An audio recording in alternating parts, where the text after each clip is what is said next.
பழைய ஏற்பாட்டுல இருதயம்ங்கிற கான்செப்டே கிடையாது. there's nothing called heart connection. பழைய ஏற்பாட்டுல எல்லாமே வெளி தோற்றம் தான்.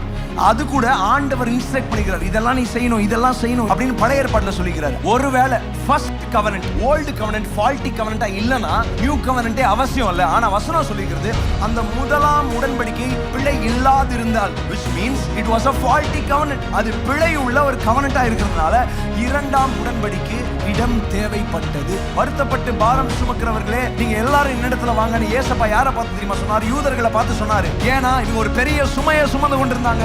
அந்த சுமை தான் பிரமாணம் என்கின்ற சுமை, ஓல்டு கவர்னன்ட்ங்கிற சுமை. பழைய ஏற்பாட்டுல யாராவது எல்லா பிரமாணத்தையும் கை கொண்டிருந்தா அவங்களுக்கு நீதி வந்திருக்கும். இயேசு கிறிஸ்து வந்திருக்கணும்னு அவசியம் கிடையாது. Jesus came because old covenant was a faulty covenant. God doesn't make faulty covenants. But மக்களால இது சுமையா கருதப்பட்டனால அது பிழை என்று கருதப்படுகிறது. நியூ கவர்னன்ட் ரெவலேஷன் இல்லாம நீங்க கர்த்தர்கிட்ட ஆசீர்வாதத்தை பெற்றுக்கொள்ளவே முடியாது.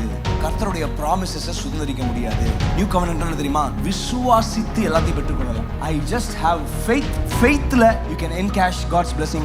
எரேமியா 31ஆம் அதிகாரத்துல இந்த நியூ கவர்னன்ட் உங்களுக்கும் எனக்கும் சொல்லப்படல. யாருக்கு சொல்லப்பட்டதுன்னா இஸ்ரவேல் குடும்பத்தாருக்கும் யூதா குடும்பத்தாருக்கும் சொல்லப்பட்டதுதான். So actually God's intention was to bring a new covenant to the people of Israel. நம்மெல்லாம் யூதர்களோட ஆவியில இணைக்கப்பட்டிருக்கிறோம். அப்படி இணைக்கப்படலனா ஆபிரகாம் நம்மளுடைய தகப்பன் ஆக முடியாது. நீங்க சீயோனுக்கு இயேசு கிறிஸ்துவின் பலி வழியாக நீங்க போனதுனால you can just take those promises through the blood of Jesus.